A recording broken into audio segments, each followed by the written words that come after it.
పరమ దుర్మార్గుడు, తల్లినే బినామీ అంటున్న కొడుకు. జగన్ భారతికి ఒకేసారి వాత పెట్టిన విజయమ్మ. ఆస్తి పంపకాలను వివాదం చేసిందే జగన్ అని సమాధానం. కుటుంబాన్ని రాజకీయాలకు వాడుకుంటున్నారని షర్మిల ఆవేదన. అటు జగన్ కు ఇటు చెల్లెలు షర్మిల, తల్లి విజయమ్మకు మధ్య రగులుతున్న ఆస్తుల సెగ ఇక క్లైమాక్స్ సీన్ కు వచ్చింది. ఇక సైలెంట్ గా ఉంటే లాభం లేదనుకున్న విజయమ్మ జగన్ అహంకార బుద్ధిని, ఎత్తుగడలను చిత్తు చేస్తూ రంగంలోకి దిగారు. National company law appellate tribunal Chennai bench కు విజయమ్మ కౌంటర్ అఫిడవిట్ సమర్పించారు. ఈ అఫిడవిట్ లోని విషయాలే ఇప్పుడు పొలిటికల్ హాట్ టాపిక్. ఎందుకంటే ఆ పిటిషన్ లో కొడుకు జగన్ ను, కోడలు భారతిని డైరెక్ట్ అటాక్ చేశారు. మరోలా చెప్పాలంటే ఏకిపారేశారు. సరస్వతి పవర్ వాటాల విషయంలో జగన్, భారతి రెండు నాలుకల ధోరణిని చీల్చి చెండాడారు.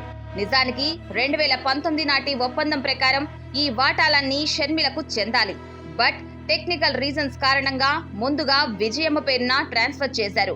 అయితే సడన్ గా ఈడీ జప్తును సాకుగా చూపిస్తూ ఆ బదిలీని అడ్డుకోవాలని చూశారు జగన్ అండ్ భారతి. దీని వెనుక కుట్ర దాగి ఉందని విజయమ్మ కుండబద్దలు కొడుతుంది. ఎందుకంటే సండూర్ క్లాసిక్ రియాలిటీ కంపెనీలోని వాటాల బదలాయింపును ప్రశ్నించిన జగన్ కేవలం సరస్వతి పవర్ విషయంలోనే ఈడీ జప్తును ఎందుకు తెరపైకి తెస్తున్నాడని ఏకిపారేశారు విజయమ్మ.